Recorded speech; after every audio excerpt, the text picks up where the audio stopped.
नमस्कार दर्शक बंधु। आज हूँ सेप्टेम्बर मास 25 तारिख गुरुवार। आज दिन जाकर गुरुत्वपूर्ण खबर उपरे आसंतु नजर पकाइबा।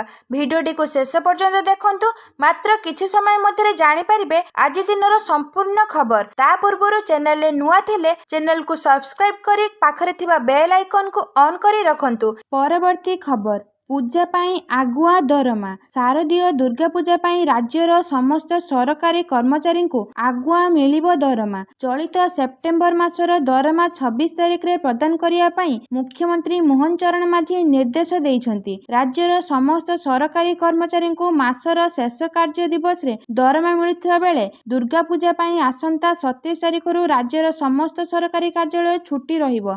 दशहरा परी पार्वण ऋतु रे विभिन्न सामग्री किणा किणी होइथा एवं ए वर्ष सारा देश रे जीएसटी 2.0 संस्कार परे सारा देश रे बचत उत्सव मध्य पालन करा जाउछि। एहाकु दृष्टि रखी चलित मासर दरमा 26 तारिख सुधा प्रदान पाई मुख्यमंत्री निर्देश देइछंती। परवर्ती खबर स्कूल पिलांको हॉस्टेल ले नियुक्ति हेबे स्वास्थ्य कर्मी। हॉस्टेल ले रहुथिबा स्कूल पिलांको स्वास्थ्य को गुरुत्व देइछंती राज्य सरकार। आपणैछंती नुआ पदक्षेप। एबे राज्यर समस्त सरकारी हॉस्टेल ले ऑक्सिलियर नर्स एंड मिडवाइफ किंबा महिला बहुमुखी हेल्थ वर्कर नियोजित हेबे। हॉस्टेल पिलांकर नियमित भावे स्वास्थ्य जांच करिवे। प्रति 300 पिलांको पई जणे लेखा एएनएम नियुक्ति कराजिबो। गत अगस्त 21 तारिख रे विद्यालय और गणशिक्षा विभागर उच्च स्तरीय बैठक रे सुपारिश होइथिबा निष्पत्ति को राज्य सरकार अनुमोदन देइछंती। एने गणशिक्षा विभाग पक्षरु स्वास्थ्य और परिवार कल्याण विभाग को चिठी लेखा जाइछि। स्वास्थ्य विभाग गणशिक्षा विभाग सह आलोचना करी नियुक्ति देव। एपरिक आवश्यक स्थले एथिरे विलंब हेले विभाग पक्षरु अवसर प्राप्त एएनएम को अर्थ विभाग नियम अनुसार नियुक्ति देबे। एही खबर अन्य को शेयर करबा सह आमको फॉलो करंतु। परवर्ती खबर केंद्र सरकार बड़ निष्पत्ति 5023 एमबीबीएस 5000 पीजी सीट बढ़िला। प्रधानमंत्री नरेंद्र मोदी अध्यक्षतार केंद्र कैबिनेट बुधवार सरकारी मेडिकल कॉलेज और हॉस्पिटल गुड़िकरे उन्नति और संप्रसारण पाई सेंट्रली स्पॉन्सर्ड स्कीम पेज 3 को अनुमोदन देइछि। एहा अधीन रे 5023 एमबीबीएस और 5000 पीजी सीट वृद्धि करा जिवो। जेउथि पाई प्रति सीट पाई खर्च सीमा 1.5 कोटी टंका निर्धारित होइछि। परवर्ती खबर रेलवे कर्मचारी खुशी खबर खूब शीघ्र मिलिबो बोनस। रेलवे कर्मचारी खुशी खबर केंद्र मंत्रिमंडल निजर आगामी बैठक रे दीपावली बोनस प्रस्ताव को मंजूरी दे पारंती। दीपावली और पार्वण ऋतु को देखि शीघ्र केंद्र मंत्रिमंडल रेलवे कर्मचारी बोनस को मंजूरी दे पारंती। गत वर्ष प्राय 11 लाख कर्मचारी को बोनस मिलिथिला। एथिरे केवल कर्मचारी मनोबल बढ़ी नथिला बरं उत्सव खर्च रे मध्य वृद्धि घटिथिला। आगामी बैठक रे बोनस उपरे घोषणा संभव। परवर्ती खबर अक्टोबर 2 रु आरंभ हेबो स्वतंत्र निशा निवारण अभियान। 1 मास धरी व्यापक कार्यक्रम कराजिबो। बेआईन निशा कारबार और निशा सेवन जोगु अनेक धन जीवन हानि घटुछि। एने गत 1 वर्ष मध्य निरंतर चढ़ाऊ अभियान फल बहु कोटी मूल्यर बेआईन सामग्री जबत हेबा सह एथिरे संपृक्त अनेक लोक गिरफ होइछंती। एही अभियान को आहुरी जोरदार कराजिबा सह ओडिशा को बेआईन निशा कबळरू मुक्त करिबाकू आम समस्तको मिलित उद्यम करिबाकू पड़िबो। एथिपाई आसंता अक्टोबर 2 रु स्वतंत्र निशा निवारण अभियान आरंभ हेबो बोली अबकारी मंत्री पृथ्वीराज हरिचंदन कहिसंती। परवर्ती खबर गृह रे विरोधी प्रश्नर उत्तर रखिले आईन मंत्री। महिला ट्राफिक कनेस्टेबल शुभमित्रा को हत्या मामला अपराध राजधानी रे शव जबत हैला घटगाँ रे। एही घटना संपर्क रे मान्यवर विधायिका श्रीमती प्रमिला मल्लिक गौतम बुद्ध दास रोमांच रंजन विश्वाल ध्रुवचरण साहू शारदा प्रसन्न जेना द्वारा आगत मुलतवी प्रस्ताव उपरे आईन मंत्री पृथ्वीराज हरिचंदन उत्तर रखिछंती। कहिचंती महिला ट्राफिक कनेस्टेबल शुभमित्रा साहू संध्यारू निखोज हेबा संपर्क रे तांको माँ बापा कैपिटल थाना रे लिखित अभियोग देइथिले। परवर्ती खबर जड़ा लघुचाप प्रभाव रे प्रबल वर्षिबो। 3 जिल्ला को ऑरेंज वार्निंग जारी। पछक पछ लघुचाप जड़ा लघुचाप प्रभाव रे प्रबल वर्षिबो। बंगोपसागर रे एबे एक लघुचाप सृष्टि होइथिबा बेले ता पछको दाना बांधुची आउ गोटे लो प्रेशर। आसंता काली आउ एक लघुचाप सृष्टि हेबार संभावना रहिछि। ସମ୍ଭାବ୍ୟ ଲଘୁଚାପ ଅଧିକ ଘନୀଭୂତ ହୋଇ ଅବପାତର ରୂପ ନେଇପାରେ। ଏହାଦ୍ୱାରା ରାଜ୍ୟର ଅନେକ ସ୍ଥାନରେ ପ୍ରବଳରୁ ଅତି ପ୍ରବଳ ବର୍ଷା ହୋଇପାରେ। 26 ତାରିଖ ବେଳକୁ ଉତ୍ତର ପଶ୍ଚିମ ଓ ସଂଲଗ୍ନବର୍ତ୍ତୀ ପଶ୍ଚିମ କେନ୍ଦ୍ରୀୟ ବଙ୍ଗୋପସାଗରରେ ଦକ୍ଷିଣ ଓଡ଼ିଶା ଓ ଆନ୍ଧ୍ର ଉପକୂଳରେ ଅବପାତର ପରିଣତ ହେବ। ଏହା 27 ତାରିଖ ଦିନ ଦକ୍ଷିଣ ଓଡ଼ିଶା ଉତ୍ତର ଆନ୍ଧ୍ର ଉପକୂଳକୁ ଅତିକ୍ରମ କରିବ। 30ରେ ଓଡ଼ିଶା ସଂଲଗ୍ନ ଉତ୍ତର ପଶ୍ଚିମ ବଙ୍ଗୋପସାଗରରେ ଆଉ ଏକ ଲଘୁଚାପ ସୃଷ୍ଟି ହେବ। ଏହା ଓଡ଼ିଶା ଉପକୂଳ ପାଖରେ ସମୁଦ୍ରରେ ଉତ୍ତର ଆଡ଼କୁ ଆଗେଇବ। ଆଜି ଅତି ପ୍ରବଳ ବର୍ଷା ପାଇଁ 3 ଜିଲ୍ଲାକୁ ଅରେଞ୍ଜ ୱାର୍ଣ୍ଣିଂ ଜାରି କରିଛି ପାଣିପାଗ ବିଭାଗ। ପରବର୍ତ୍ତୀ ଖବର 27ରୁ OTET ପରୀକ୍ଷା। ଏଥର କଡ଼ା ସୁରକ୍ଷାରେ ରହିବ ପ୍ରଶ୍ନପତ୍ର। ମାଧ୍ୟମିକ ଶିକ୍ଷା ପରିଷଦ ଦ୍ୱାରା ପରିଚାଳିତ ସ୍ୱତନ୍ତ୍ର OTET ପରୀକ୍ଷା ଆସନ୍ତା 27 ତାରିଖରୁ ଠାରୁ ଆରମ୍ଭ ହେବାକୁ ଯାଉଛି। ପ୍ରଶ୍ନପତ୍ର ସହ ପରୀକ୍ଷା ପରିଚାଳନା ସୁରକ୍ଷିତ ଭାବେ କରିବା ପାଇଁ ବୋର୍ଡ ପକ୍ଷରୁ କଡ଼ା ପଦକ୍ଷେପ ନିଆଯାଇଛି। ପ୍ରଶ୍ନପତ୍ର ଲିକ୍ ନ ହେବା ପାଇଁ ଲାଗି ପ୍ରଶ୍ନପତ୍ରରେ ୱାଟରମାର୍କ ଏବଂ ପ୍ରତି ପ୍ରଶ୍ନରେ ସିରିଏଲ କୋଡ୍ ନମ୍ବର ରହିଛି। ପରବର୍ତ୍ତୀ ଖବର 14 ମାସରେ ବିଦ୍ୟୁତ ଆଘାତରେ 110 ଜଣଙ୍କ ଯାଇଛି ଜୀବନ। ଶକ୍ତି ମନ୍ତ୍ରୀ କେଭି ସିଂ ଦେଓ। ବିଗତ 14 ମାସ ମଧ୍ୟରେ ବିଦ୍ୟୁତ ଆଘାତରେ ଯାଇଛି 110 ଜଣଙ୍କ ଜୀବନ। ସର୍ବାଧିକ TPCODL ଅଞ୍ଚଳରେ 48 ଜଣଙ୍କ ଜୀବନ ଯାଇଛି। ବିଧାନସଭା ମୌସୁମୀ ଅଧିବେଶନର ଷଷ୍ଠ ଦିନରେ ରାଜ୍ୟରେ ବିଦ୍ୟୁତ ଆଘାତରେ ମୃତ୍ୟୁ ଓ ମୃତକଙ୍କ ମିଳିଥିବା କ୍ଷତିପୂରଣ ବାବଦରେ ପ୍ରଶ୍ନ କରିଥିଲେ ନୀଳମାଧବ ହିକାକ୍। ବିଦ୍ୟୁତ ସଂସ୍ପର୍ଶରେ ବିଗତ 10 ବର୍ଷ ମଧ୍ୟରେ କେତେ ବନ୍ୟଜନ୍ତୁ ଏବଂ ଲୋକଙ୍କ ଜୀବନ ହାନି ଘଟିଛି ତାର ପ୍ରତିକାର କଣ କରାଯାଇଛି? କେତେ ଜଣଙ୍କୁ କ୍ଷତିଗ୍ରସ୍ତ ପରିବାରକୁ ସରକାର ସହାୟତା ଦେଇଛନ୍ତି? କେତେ ଜଣ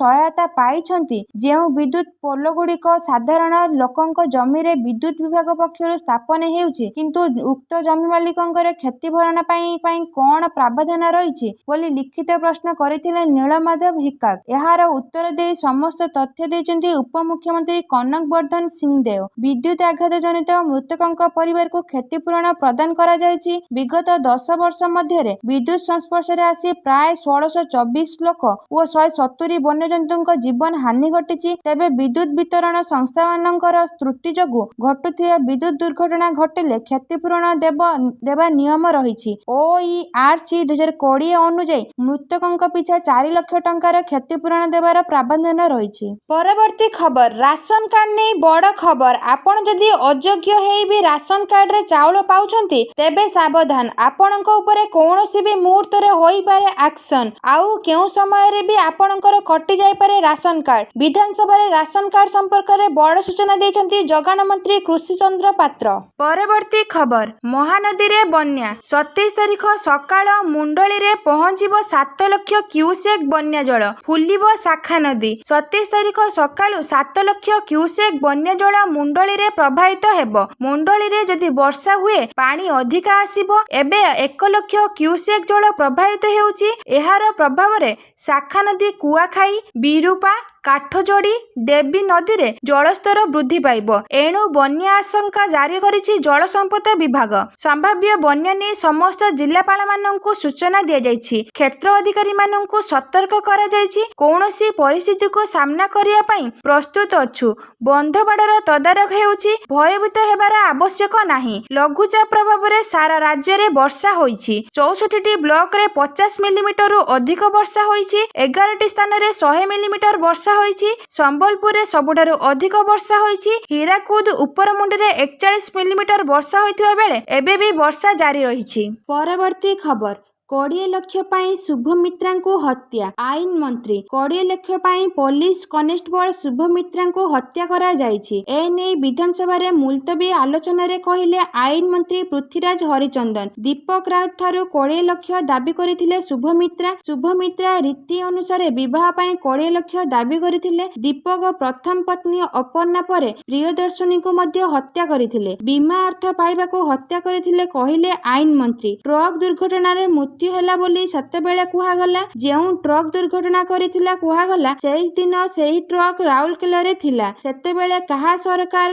ଥିଲା? ସତ ଲୁଚାଇବାକୁ କିଏ ଚେଷ୍ଟା କରିଥିଲା? ପରବର୍ତ୍ତୀ ଖବର ଯଦି ସଦସ୍ୟଙ୍କ ନମ୍ବର ନାହିଁ ତେବେ ନିର୍ବାଚନ ନିୟମାନୁମୋଦିତ ନୁହେଁ। ଶ୍ରୀମୟୀ ମିଶ୍ର ଦଳରୁ ବାହାରିବା ପରେ ଶ୍ରୀମୟୀ ମିଶ୍ର ଗୋଟିଏ ପରେ ଗୋଟିଏ ପ୍ରହାର କରୁଛନ୍ତି। ବିଜେଡିର ନିଲମ୍ବନ ପରେ ପୁଣି ବର୍ଷିଛନ୍ତି ଶ୍ରୀମୟୀ ମିଶ୍ର। ସୋସିଆଲ ମିଡିଆ ପୋଷ୍ଟରେ ପୋଷ୍ଟରେ ଲେଖିଲେ ଗଣତନ୍ତ୍ରର ଅପମାନ। ନିର୍ବାଚନ ପ୍ରକ୍ରିୟା ଏକ ଗଣତାନ୍ତ୍ରିକ ପ୍ରକ୍ରିୟା ଥିଲା ବୋଲି ଅଭିଯୋଗ ଆଣିଛନ୍ତି ଶ୍ରୀମୟୀ। ସେ ଲେଖିଛନ୍ତି, ଯେତେବେଳେ ଆମେ ଏକ ଗଣତାନ୍ତ୍ରିକ ଦେଶରେ ଭୋଟ ଦେଉ, ଆମେ ଏକ ଭୋଟରେ ଆଇଡି ଏବଂ ଏକ ଏପିକ୍ ନମ୍ବର ଆବଶ୍ୟକ କରୁ। ସେହିପରି ଦଳର ସଭାପତିଙ୍କ ପାଇଁ ଭୋଟ ଦେବାକୁ ହେଲେ ଦଳର ସଦସ୍ୟମାନଙ୍କର ଏକ ଅନନ୍ୟ ସଦସ୍ୟତା ନମ୍ବର ଥିବା ଉଚିତ। ଯଦି ସେହି ଅନନ୍ୟ ନମ୍ବର ସଦସ୍ୟଙ୍କ ପାଖରେ ନାହିଁ, ତେବେ ଏହାର ଅର୍ଥ ଦଳ ଦ୍ୱାରା ପରିଚାଳିତ ନିର୍ବାଚନ ପ୍ରକ୍ରିୟା ନିୟମ ଅନୁମୋଦିତ ନଥିଲା। ଏହା ଗଣତନ୍ତ୍ରର ଅପମାନ। ପରବର୍ତ୍ତୀ ଖବର, କେବଳ କୋଇଲାରୁ ପାଇବୁ 1000 କୋଟି। ମୁଖ୍ୟମନ୍ତ୍ରୀ। କେନ୍ଦ୍ର ସରକାରଙ୍କ ପକ୍ଷରୁ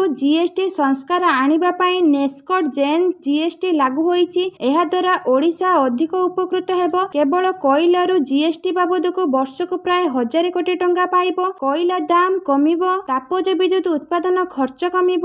ଏହାଦ୍ୱାରା ଲୋକଙ୍କୁ ବିଦ୍ୟୁତ ବିଲ୍ ୟୁନିଟ୍ ପିଛା 17 ରୁ 18 ପଇସା କମିବ ବୋଲି ମୁଖ୍ୟମନ୍ତ୍ରୀ ମୋହନ ଚରଣ ମାଝୀ କହିଛନ୍ତି। ନେସ୍କଟ ଜେନ୍ ଜିଏସଟି ନେଇ କେନ୍ଦ୍ର ସରକାରଙ୍କୁ ଧନ୍ୟବାଦ ଦେବାକୁ ବିଧାନସଭାରେ ଆସିଥିବା ସଂକଳ୍ପ ଆଲୋଚନାରେ ମୁଖ୍ୟମନ୍ତ୍ରୀ ଶ୍ରୀ ମାଝୀ କହିଛନ୍ତି ଯେ, ପୂର୍ବରୁ କୋଇଲା ଉପରେ 5% ଜିଏସଟି ସହ ଟନ୍ ପିଛା ସେସ୍ 400 ଟଙ୍କା ଆଦାୟ ହେଉଥିଲା। ଏମିତିରେ କୋଇଲା ଟନ୍ ପ୍ରାୟ 1450 ଟଙ୍କା ରହୁଥିଲା, କିନ୍ତୁ ସେସ୍ ବାବଦକୁ ଆଦାୟ ଅର୍ଥ ଓଡ଼ିଶା ଟଙ୍କାଟିଏ ବି ପାଉନଥିଲା। ଏବେ ସେସ୍ ଆଦାୟ ବନ୍ଦ ହୋଇଥିବା ବେଳେ କେବଳ 18% ଜିଏସଟି ଲାଗୁ ହେବ। ଏହାଦ୍ୱାରା ପୂର୍ବାପେକ୍ଷା ଆମ କୋଇଲା ଟନ୍ ପିଛା ରାଜ୍ୟ ଜିଏସଟି ବାବଦକୁ 65 ଟଙ୍କା ଅଧିକ ପାଇବୁ। ପ୍ରାଥମିକ ଆକଳନ ଅନୁଯାୟୀ ଆମେ ବର୍ଷକୁ 1000 କୋଟିରୁ ଅଧିକ ପାଇବୁ। ସେହିପରି କୋଇଲା ଟନ୍ ପିଛା ବି କମିକି 1180 ଟଙ୍କା ହେବ। ଏହାଦ୍ୱାରା ବିଦ୍ୟୁତ ଉତ୍ପାଦନ ଖର୍ଚ୍ଚ କମ୍ ହେବ, ଉପଭୋକ୍ତା କମ୍ ବିଦ୍ୟୁତ ବିଲ୍ ଦେବେ ବୋଲି ସେ କହିଛନ୍ତି। ପରବର୍ତ୍ତୀ ଖବର, ସରକାରୀ ଟଙ୍କାରେ ଦୀପାବଳିରେ ଉପହାର କିଣି ବାଣ୍ଟ ନାହିଁ। ନିର୍ଦ୍ଦେଶନାମା ଜାରି କଲେ ଅର୍ଥ ମନ୍ତ୍ରାଳୟ। ଦୀପାବଳି ସମୟରେ ଅନେକ ସରକାରୀ ବିଭାଗ ଏବଂ ସାର୍ବଜନୀନ କ୍ଷେତ୍ରର ଉଦ୍ୟୋଗ ଦୀପାବଳି ଉପହାର ବଣ୍ଟନ କରନ୍ତି। ସରକାରୀ ସ୍ତରରେ ଦୀପାବଳି ଉପହାର ବଣ୍ଟନ କରିବାର ପ୍ରଥା ଦେଶରେ ପ୍ରଚଳିତ ହୋଇଥିବା ବେଳେ ଏଥର ତାହା ହେବ ନାହିଁ। ସରକାର ସ୍ପଷ୍ଟ ଭାବରେ କହିଛନ୍ତି ଯେ, ସରକାରୀ ପାଣ୍ଠି ବ୍ୟବହାର କରି ଦୀପାବଳି ଉପହାର ବଣ୍ଟନ କରାଯିବ ନାହିଁ। କେନ୍ଦ୍ର ସରକାର ଏକ ବଡ଼ ନିଷ୍ପତ୍ତି ନେଇଛନ୍ତି। ମନ୍ତ୍ରାଳୟ, ବିଭାଗ ଏବଂ ସାର୍ବଜନୀନ କ୍ଷେତ୍ରର ଉଦ୍ୟୋଗକୁ ଉତ୍ସବ ଅବସରରେ ଉପହାର ଦେବା ଏବଂ ଖର୍ଚ୍ଚ କରିବାକୁ ନିଷେଧ କରିଛନ୍ତି। ସରକାରୀ କାର୍ଯ୍ୟାଳୟରେ ଆର୍ଥିକ ଶୃଙ୍ଖଳା ବଜାୟ ରଖିବା ଏବଂ ଅନାବଶ୍ୟକ ଖର୍ଚ୍ଚ ହ୍ରାସ କରିବା ପାଇଁ ଅର୍ଥ ମନ୍ତ୍ରାଳୟ ଏହି ନିର୍ଦ୍ଦେଶ ଜାରି କରିଛି। ପରବର୍ତ୍ତୀ ଖବର, ଆସନ୍ତା କାଲିଠାରୁ 4 ଦିନ ଯାଏଁ ବନ୍ଦ ରହିବ ବ୍ୟାଙ୍କ। ଆଜି ହିଁ ସାରି ଦିଅନ୍ତୁ ସବୁ କାମ। ନମସ୍କାର ବନ୍ଧୁଗଣ, ପ୍ରତି ମାସ ଆରମ୍ଭ ହେବା ଆଗରୁ କିମ୍ବା ଶେଷ ହେବା ପୂର୍ବରୁ ବ୍ୟାଙ୍କ ଗୁଡ଼ିକରେ କିଛି ନା କିଛି ନିୟମ ପରିବର୍ତ୍ତନ କରାଯାଇଥାଏ। ଏମିତିକି ବ୍ୟାଙ୍କ ଗୁଡ଼ିକର କିଛି ଦାବି ପାଇଁ ମଧ୍ୟ ଷ୍ଟ୍ରାଇକ୍ ବି କରାଯିବାର ଦେଖାଯାଏ। ତେବେ ବ୍ୟାଙ୍କକୁ ନେଇ ଏବେ ଆସିଛି ବଡ଼ ଖବର, ଯାହାକୁ ନେଇ ଏବେ ଚାରିଆଡେ ଚର୍ଚ୍ଚା ଜୋର ଧରିଛି। ଆଜ୍ଞା ହଁ ଦର୍ଶକ ବନ୍ଧୁ, ଆସନ୍ତାକାଲିଠାରୁ 4 ଦିନ ବ୍ୟାଙ୍କ ବନ୍ଦ ରହିବ। ଫେବୃଆରୀ 1ରେ କେନ୍ଦ୍ର ଅର୍ଥମନ୍ତ୍ରୀ ନିର୍ମଳା ସୀତାରମଣ କେନ୍ଦ୍ର ବଜେଟ୍ ଉପସ୍ଥାପନ କରିବେ। ଆଉ ଏହି ଉପସ୍ଥାନ ପୂର୍ବରୁ 4 ଦିନ ବ୍ୟାଙ୍କ ବନ୍ଦ ରହିବ। ଆଉ ଆଜି ହେଉଛି ଶେଷ ଦିନ। ଯାହାର ବ୍ୟାଙ୍କରେ କିଛି କାମ ଅଛି ତାହା ସାରିବାକୁ ହେବ, କାରଣ କାଲିଠାରୁ ଲଗାତାର 4 ଦିନ ବ୍ୟାଙ୍କ ବନ୍ଦ ରହିବ। ପରବର୍ତ୍ତୀ ଖବର, ସରକାରୀ କର୍ମଚାରୀଙ୍କୁ ଦୁର୍ଗାପୂଜା ଭେଟି ବଢିଲା ମହଙ୍ଗା ଭତ୍ତା। ଦୁର୍ଗାପୂଜା ପୂର୍ବରୁ ସରକାରୀ କର୍ମଚାରୀଙ୍କୁ ମିଳିଲା ଖୁସି ଖବର, ବଢିଲା ମହଙ୍ଗା ଭତ୍ତା। ତ୍ରିପୁରା ମୁଖ୍ୟମନ୍ତ୍ରୀ ଡକ୍ଟର ମାଣିକ ସାହି ତ୍ରିଦଶ ବିଧାନସଭାର ଶେଷ ଅଧିବେଶନର ସମାପ୍ତିରେ ସମସ୍ତ ରାଜ୍ୟ କର୍ମଚାରୀ ଏବଂ ପେନସନଭୋଗୀଙ୍କ ପାଇଁ ମହଙ୍ଗା ଭତ୍ତା ଡିଏ ଏବଂ ମହଙ୍ଗା ରିଲିଫ ଡିଆର୍ରେ 3% ବୃଦ୍ଧି ଘୋଷଣା କରିଛନ୍ତି। ଏହି ବୃଦ୍ଧି ଅକ୍ଟୋବର 1ରୁ କାର୍ଯ୍ୟକାରୀ ହେବ। ଏହି ସରକାର ନିଷ୍ପତ୍ତି ସିଧାସଳଖ ଲକ୍ଷେରୁ ଅଧିକ କର୍ମଚାରୀ ଏବଂ 84,000 ପେନସନଭୋଗୀଙ୍କୁ ଲାଭ ଦେବ। ତ୍ରିପୁରା ସରକାର ମାର୍ଚ୍ଚ 2025ରେ ଡିଏ ଏବଂ ଡିଆର୍ 3% ବୃଦ୍ଧି କରିଥିଲେ। ଏହା ପୂର୍ବରୁ ଜାନୁଆରୀ 2025ରେ କେନ୍ଦ୍ର ସରକାର କେନ୍ଦ୍ରୀୟ କର୍ମଚାରୀଙ୍କ ପାଇଁ 2% ଡିଏ ବୃଦ୍ଧି ଘୋଷଣା କରିଥିଲେ, ଯାହା ଡିଏ 55%କୁ ବୃଦ୍ଧି କରିଥିଲେ। ପରବର୍ତ୍ତୀ ଖବର, ପରଲୋକରେ ମିହିର ଦାସଙ୍କ ପୁଅ। ନମସ୍କାର ବନ୍ଧୁଗଣ, ଅଲିଉଡର ବରିଷ୍ଠ ତଥା ସ୍ୱର୍ଗତ ଅଭିନେତା ମିହିର ଦାସଙ୍କ ଅକ୍ଳାନ୍ତ ଦାସଙ୍କର ଗତକାଲି ରାତିରେ ଚିକିତ୍ସାଧୀନ ଅବସ୍ଥାରେ ପରଲୋକ ହୋଇଛି। ତେବେ ଆଜି କଟକ ସତୀଚଉରା ଶ୍ମଶାନରେ ତାଙ୍କର ଅନ୍ତିମ ସଂସ୍କାର ସମ୍ପୂର୍ଣ୍ଣ ହୋଇଛି। ଦୀର୍ଘ 1 ମାସ ହେଲା ଅକ୍ଳାନ୍ତ ଏମ୍ସ ମେଡିକାଲରେ ଚିକିତ୍ସାଧୀନ ଥିଲେ। ଲିଭର ଜନିତ ସମସ୍ୟା ଯୋଗୁଁ ସେ ମେଡିକାଲରେ ଭର୍ତ୍ତି ହୋଇଥିଲେ। ଥିଲେ। ସ୍ୱର୍ଗତ ମିହିର ଦାସଙ୍କ ସାନ ପୁଅ ଅକ୍ଳାନ୍ତ ଦାସଙ୍କ ପରଲୋକକୁ ନେଇ ଏବେ ଦୁଃଖଦ ଖବର ଆସି ପହଞ୍ଚିଛି।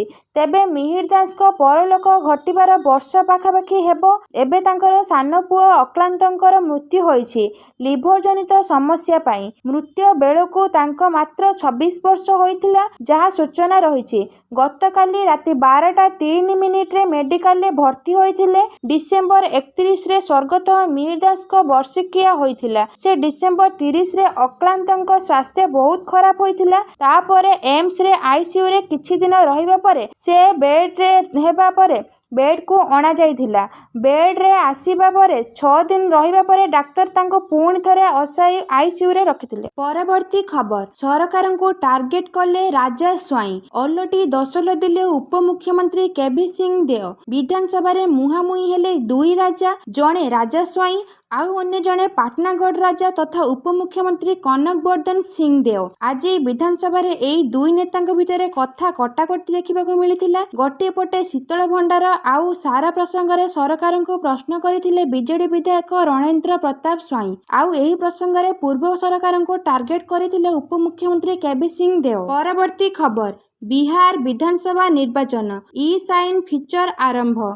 ବିହାର ବିଧାନସଭା ନିର୍ବାଚନ 2025 ପୂର୍ବରୁ ନିର୍ବାଚନ କମିଶନ ବୁଧବାର ଏକ ବଡ଼ ପଦକ୍ଷେପ ଗ୍ରହଣ କରିଛନ୍ତି। ନିର୍ବାଚନ କମିଶନ ଏକ ଇ-ସାଇନ୍ ଫିଚର ଆରମ୍ଭ କରିଛନ୍ତି। ଏହା ଭୋଟର ତାଲିକାରୁ ନାମ ବାଦ ଦେବା ସହଜ କରିବା ସହ ଭୋଟର ପରିଚୟ ପତ୍ରର ଅପବ୍ୟବହାରକୁ ମଧ୍ୟ ରୋକିବ। ବିହାରରେ ସ୍ପେଶାଲ ସଘନ ସଂଶୋଧନ ପରେ ଭୋଟ ଚୋରି ଅଭିଯୋଗ ଆସିବା ପରେ ନିର୍ବାଚନ କମିଶନ ଏହି ଫିଚର ଆରମ୍ଭ କରିବାର ପଦକ୍ଷେପ ନେଇଛନ୍ତି। ପରବର୍ତ୍ତୀ ଖବର ଏନକାଉଣ୍ଟରରେ 3 ମାଓବାଦୀ ନିହତ। ବୁଧବାର ଦିନ ଝାଡ଼ଖଣ୍ଡର ଗୁମଲାରେ ମାଓବାଦୀ ଓ ସୁରକ୍ଷା ବାହିନୀ ମଧ୍ୟରେ ଚାଲିଛି ଗୁଳି ବିନିମୟ। ଏହି ଗୁଳି ବିନିମୟରେ ଅତି କମରେ 3 ଜଣ ମାଓବାଦୀ ନିହତ ହୋଇଥିବା ନେଇ ମିଳିଛି ସୂଚନା। ରିପୋର୍ଟ ଅନୁସାରେ ଗୁମଲାରେ ବିଶୁନପୁର ପିଏସ୍ ସୀମା ଅନ୍ତର୍ଗତ ଜଙ୍ଗଲ ଅଞ୍ଚଳରେ ଆଜି ସକାଳେ ଝାଡ଼ଖଣ୍ଡ ଜାଗୁଆର ଏବଂ ଗୁମଲା ପୋଲିସ ଏବଂ ଝାଡ଼ଖଣ୍ଡ ଜନ ମୁକ୍ତି ପରିଷଦ ମାଓବାଦୀଙ୍କ ଏକ ମିଳିତ ଦଳ ମଧ୍ୟରେ ଏନକାଉଣ୍ଟର ହୋଇଥିଲା। ବର୍ତ୍ତମାନ ସର୍ଚ୍ଚ ଅପରେସନ ଜାରି ରହିଛି। ପରବର୍ତ୍ତୀ ଖବର ଆମେରିକା କ୍ରିକେଟ ସଂଘକୁ ସସ୍ପେଣ୍ଡ କଲା ଆଇସିସି। ଆନ୍ତର୍ଜାତୀୟ କ୍ରିକେଟ କାଉନସିଲ ତରଫରୁ ଆମେରିକା କ୍ରିକେଟ ସଂଘକୁ ବଡ଼ ଝଟକା ଲାଗିଛି।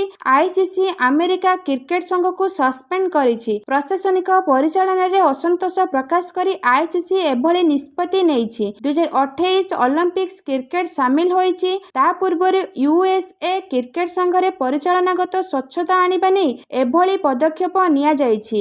2024 ଟି-20 ବିଶ୍ୱକପରେ ପାକିସ୍ତାନକୁ ପରାସ୍ତ କରି ଜବରଦସ୍ତ ଅଭିଯାନ ଆରମ୍ଭ କରିଥିବା ଆମେରିକା ଦଳକୁ ଆନ୍ତର୍ଜାତୀୟ କ୍ରିକେଟ ପରିଷଦ ଏକ ବଡ଼ ଝଟକା ଦେଇଛି। ବୋର୍ଡ ତୁରନ୍ତ ପ୍ରଭାବରୁ ଏହାର ସଦସ୍ୟତାକୁ ବାସନ୍ଦ କରିଛି। ସେପ୍ଟେମ୍ବର 23ରେ ଏକ ଭର୍ଚୁଆଲ ବୋର୍ଡ ବୈଠକରେ ଆଇସିସି ଏହି ନିଷ୍ପତ୍ତି ନେଇଛି। ଏହି କାର୍ଯ୍ୟାନୁଷ୍ଠାନ ସତ୍ତ୍ୱେ ଦଳ ଆସନ୍ତା ବର୍ଷ ଟି-20 ବିଶ୍ୱକପରେ ଅଂଶଗ୍ରହଣ କରିବ।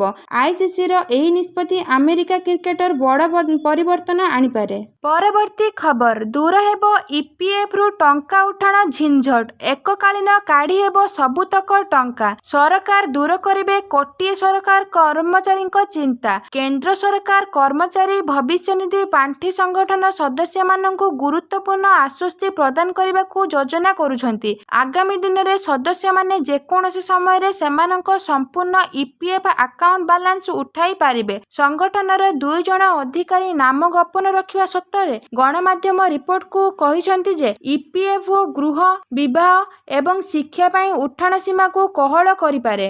ସୂତ୍ରଗୁଡ଼ିକ କୌଣସି ସମୟସୀମା ପ୍ରଦାନ କରିନଥିଲେ ମଧ୍ୟ ସେମାନେ କହିଛନ୍ତି ଯେ ସରକାର ଅବସର ସଞ୍ଚୟ ଯୋଜନାରେ ଏହି ପରିବର୍ତ୍ତନଗୁଡ଼ିକୁ 1 ବର୍ଷ ମଧ୍ୟରେ କାର୍ଯ୍ୟକାରୀ କରିବାକୁ ବିଚାର କରୁଛନ୍ତି। ପରବର୍ତ୍ତୀ ଖବର ତିରୁପତି ମନ୍ଦିରରେ ଭିଡ଼ ନିୟନ୍ତ୍ରଣ କରିବ ଏଆଇ। ଆନ୍ଧ୍ରପ୍ରଦେଶ ମୁଖ୍ୟମନ୍ତ୍ରୀ ଏନ୍ ଚନ୍ଦ୍ରବାବୁ ନାଇଡୁ ତିରୁମାଳା ତିରୁପତି ମନ୍ଦିରରେ ଏକ ନୂଆ ଅତ୍ୟାଧୁନିକ artificial intelligence integrated command control centre ଉଦ୍ଘାଟନ କରିବେ। ଏଆଇ ଦ୍ୱାରା ତିରୁମାଳାରେ ଭିଡ଼ ନିୟନ୍ତ୍ରଣ ହେବ ଏବଂ ଦର୍ଶନ ପରିଚାଳନା କରାଯିବ। ପ୍ରଥମ ଥର ପାଇଁ ଭାରତରେ କୌଣସି ମନ୍ଦିରରେ ଏଆଇ ଏହି ଗୁରୁତ୍ୱପୂର୍ଣ୍ଣ ଦାୟିତ୍ୱ ନେବାକୁ ଯାଉଛି। ପରବର୍ତ୍ତୀ ଖବର ରୁଷିଆ ୟୁକ୍ରେନ ବିବାଦ ମଧ୍ୟରେ ଭାରତକୁ ନେଇ ଚାଞ୍ଚଲ୍ୟକର ବୟାନ ଦେଲେ ଜେଲେନସ୍କି। ରୁଷିଆ ୟୁକ୍ରେନ ଯୁଦ୍ଧ ମଧ୍ୟରେ ଭାରତ ଏହି ବିବାଦକୁ ପ୍ରୋତ୍ସାହିତ କରୁଛି କି ନାହିଁ ସେ ବିଷୟରେ ପ୍ରାୟତଃ ପ୍ରଶ୍ନ ଉଠିଛି। ୟୁକ୍ରେନ ରାଷ୍ଟ୍ରପତି ଭଲୋଡିମିର୍ ଜେଲେନ୍ସ୍କି ଏହାର ସ୍ପଷ୍ଟ ଜବାବ ଦେଇଛନ୍ତି। ସେ କହିଛନ୍ତି ଭାରତ ମୁଖ୍ୟତଃ ୟୁକ୍ରେନ ପକ୍ଷରେ ଅଛି ଏବଂ କୌଣସି ପ୍ରକାର ସଂଘର୍ଷକୁ ପ୍ରୋତ୍ସାହିତ କରୁନାହିଁ। ଜେଲେନ୍ସ୍କି କହିଛନ୍ତି ଶକ୍ତି କ୍ଷେତ୍ରରେ କିଛି ସମସ୍ୟା ଅଛି କିନ୍ତୁ ସେଗୁଡ଼ିକର ସମାଧାନ ହୋଇପାରିବ। ଆମର ଶକ୍ତି ସମ୍ବନ୍ଧୀୟ ସମସ୍ୟା ଅଛି କିନ୍ତୁ ସେଗୁଡ଼ିକର ସମାଧାନ ହୋଇପାରିବ। ଭାରତ ଆମ ସହିତ ଠିଆ ହୋଇଛି ଏବଂ ୟୁରୋପ ମଧ୍ୟ ଭାରତ ସହିତ ଦୃଢ଼ ସମ୍ପର୍କ ସ୍ଥାପନ କରିବା ଉଚିତ। ପରବର୍ତ୍ତୀ ଖବର ଆମାଜନକୁ ସୁପ୍ରିମକୋର୍ଟଙ୍କ ଝଟକା।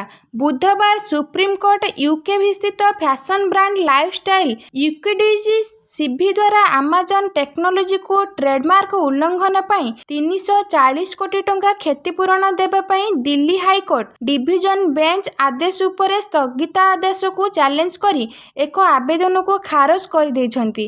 ବିଚାରପତି ଜେବି ପାରଡିୱାଲ ଏବଂ କେଭି ବିଶ୍ୱନାଥଙ୍କ ଖଣ୍ଡପୀଠ ଆବେଦନକୁ ଖାରଜ କରିଦେଇଛନ୍ତି ଏବଂ କହିଛନ୍ତି ଯେ ଖାରଜ ହେବାର କାରଣ ପରବର୍ତ୍ତୀ ଆଦେଶରେ ଦର୍ଶାଯିବ। ତଥାପି କୋର୍ଟ ସ୍ପଷ୍ଟ କରିଛନ୍ତି ଯେ ଆବେଦନ ଖାରଜ କରିବା ଦ୍ୱାରା ଦିଲ୍ଲୀ ହାଇକୋର୍ଟ ଡିଭିଜନ ବେଞ୍ଚକୁ ଯୋଗ୍ୟତା ଆଧାରରେ ମାମଲାର ଶୁଣାଣି କରିବାର ବାଧା କରିବ ନାହିଁ। ପରବର୍ତ୍ତୀ ଖବର ଛକା ଚୌକା ବର୍ଷା କରି ଇତିହାସ ରଚିଲେ ବୈଭବ। ଅଷ୍ଟ୍ରେଲିଆ 19 ବର୍ଷରୁ କମ୍ ଦଳ ବିକ୍ଷୋଭରେ ଦ୍ୱିତୀୟ ଯୁବ ଦିନିକିଆରେ ବୈଭବ ସୂର୍ଯ୍ୟବଂଶୀ ରେକର୍ଡ ଭାଙ୍ଗି 70 ରନ୍ର ଇନିଂସ ଖେଳିଥିଲେ। ଇଂଲଣ୍ଡରେ ପୂର୍ବରୁ ଚହଳ ସୃଷ୍ଟି କରିଥିବା ଏହି 14 ବର୍ଷୀୟ ବ୍ୟାଟ୍ସମ୍ୟାନ୍ ଏବେ ଅଷ୍ଟ୍ରେଲିଆ ବୋଲରମାନଙ୍କୁ ନିପାତ କରୁଛନ୍ତି। 68 ବଲରୁ ଆସିଥିବା ତାଙ୍କର 70 ରନ୍ର ଇନିଂସରେ ବୈଭବ ଏକ ନୂତନ ରେକର୍ଡ ସ୍ଥାପନ କରିଛନ୍ତି। ସେ 6ଟି ଛକା ଏବଂ 5ଟି ଚୌକା ମାରିଛନ୍ତି। ପରବର୍ତ୍ତୀ ଖବର ଆଦାନୀ ଗ୍ରୁପକୁ କ୍ଲିନ୍ ଚିଟ୍। ହିଡେନବର୍ଗର ଷ୍ଟକ୍ ମ୍ୟାନିପୁଲେସନ ଅଭିଯୋଗକୁ ଖାରଜ କଲା ସେବି। ଭାରତର ବଜାର ନିୟାମକ ଭାରତୀୟ ପ୍ରତିଭୂତି ଏବଂ ବିନିମୟ ବୋର୍ଡ ସେବି ଆମେରିକାର ସର୍ଟ ସେଲର ହିଣ୍ଡେନବର୍ଗର ରିସର୍ଚ୍ଚ ଦ୍ୱାରା ଆଦାନୀ ଏବଂ ତାଙ୍କ କମ୍ପାନୀ ଯେପରିକି ଆଦାନୀ ପୋର୍ଟସ୍ ଏବଂ ଆଦାନୀ ପାୱାର ବିରୁଦ୍ଧରେ ଲଗାଯାଇଥିବା ଷ୍ଟକ୍ ହେରାଫେରି ଅଭିଯୋଗକୁ ଖାରଜ କରିଦେଇଛି। ପରବର୍ତ୍ତୀ ଖବର ରେଳ ପ୍ରକଳ୍ପଗୁଡ଼ିକୁ ତ୍ୱରାନ୍ୱିତ ଉପରେ ଗୁରୁତ୍ୱ। ରାଜ୍ୟରେ ରେଳ ଭିତ୍ତିଭୂମି ବିକାଶ ନିମନ୍ତେ ଚାଲିଥିବା ବିଭିନ୍ନ ପ୍ରକଳ୍ପଗୁଡ଼ିକର ସମୀକ୍ଷା ବୈଠକ ଉନ୍ନୟନ କମିଶନର ତଥା ଅତିରିକ୍ତ ମୁଖ୍ୟ ଶାସନ ସଚିବ ଓଡ଼ିଶା ଶ୍ରୀମତୀ ଅନୁ ଗର୍ଗଙ୍କ ଅଧ୍ୟକ୍ଷତାରେ ଅନୁଷ୍ଠିତ ହୋଇଛି। ବାଣିଜ୍ୟ ଏବଂ ପରିବହନ ବିଭାଗର ପ୍ରମୁଖ ସଚିବ ଉଷା ପାଢ଼ୀ, ପୂର୍ବତଟ ରେଳପଥର ଜେନେରାଲ ମ୍ୟାନେଜର ପି ଫୁନକୁଲ, କମିଶନର ରେଳ ସଂଯୋଜନା ତଥା ଯୁଗ୍ମ ସଚିବ କୌସ୍ତଭ୍ୟ ଦୀପ୍ତ ପାଣିଙ୍କ ସମେତ ବାଣିଜ୍ୟ ଓ ପରିବହନ ବିଭାଗ ଏବଂ ଅନ୍ୟାନ୍ୟ ପଦାଧିକାରୀମାନେ ଉକ୍ତ ବୈଠକରେ ଉପସ୍ଥିତ ଥିଲେ। ପରବର୍ତ୍ତୀ ଖବର କାରରେ ବସି ଅଳିଆ ବାହାରେ ଫୋପାଡୁଛନ୍ତି କି? ସାବଧାନ, ଏଥର ଘରକୁ ଆସିବ ଚାଲାଣ, ଗଣିବେ ମୋଟା ଅଙ୍କର ଫାଇନ୍। ଟ୍ରାଭେଲ ସମୟରେ ଆମେ ଅନେକ ଖାଦ୍ୟ ପଦାର୍ଥ ଖାଇ ତାର ଜରିକୁ ବାହାରେ ଫୋପାଡ଼ି ଦେଇଥାଉ। ଏଥିରେ ପରିବେଶ ତ ପ୍ରଦୂଷଣ ହୁଏ, ସଫେଇ କର୍ମଚାରୀଙ୍କୁ ବି ନାହିଁ ନହତ ହଇରାଣ ସମ୍ମୁଖୀନ ହେବାକୁ ପଡ଼େ। ତେବେ ବର୍ତ୍ତମାନ କାର କିମ୍ବା ବାଇକରେ ବସି ଯଦି ଆପଣ ବାହାରକୁ ଅଳିଆ ଫୋପାଡୁଛନ୍ତି ତାହେଲେ ସାବଧାନ ହୋଇଯାନ୍ତୁ, କାରଣ ଏବେ ଆଉ ରକ୍ଷା ନାହିଁ। ସିଧା ଘରକୁ ଆସିବ ଚାଲାଣ, ସେ ବି ଏମିତି ସେମିତି ନୁହେଁ, ମୋଟା ଅଙ୍କର ଫାଇନ୍। ତେବେ ଏଭଳି ନୂଆ ନିୟମ ଆଉ କେଉଁଠି ନୁହଁ, ଉତ୍ତରପ୍ରଦେଶର ବରେଲି ସହରରେ ଲାଗୁ ହେବାକୁ ଯାଉଛି। ଏବେ ସହରର ରାସ୍ତାରେ ଯଦି ଆପଣ ନିଜ କାର, ବାଇକ୍ କିମ୍ବା ଅନ୍ୟ ଯାନରୁ ଅଳିଆ ଫୋପାଡୁଛନ୍ତି ତେବେ ଏହାର ପ୍ରଭାବ ଆପଣଙ୍କ ପକେଟ ଉପରେ ପଡ଼ିବ। ଏହି ଚାଲାଣ ଇଣ୍ଟିଗ୍ରେଟେଡ୍ କମାଣ୍ଡ ଆଣ୍ଡ କଣ୍ଟ୍ରୋଲ ସେଣ୍ଟରରୁ କଟାଯିବ ଏବଂ ଏହାର ସୂଚନା ମୋବାଇଲ ନମ୍ବରକୁ ଫଟୋ ସହିତ ପଠାଯିବ। ନଗର ନିଗମ ଏହି ପଦକ୍ଷେପ ସିଟିଜ୍ 2.0 ଯୋଜନା ଅଧୀନରେ ଉଠାଇଛନ୍ତି।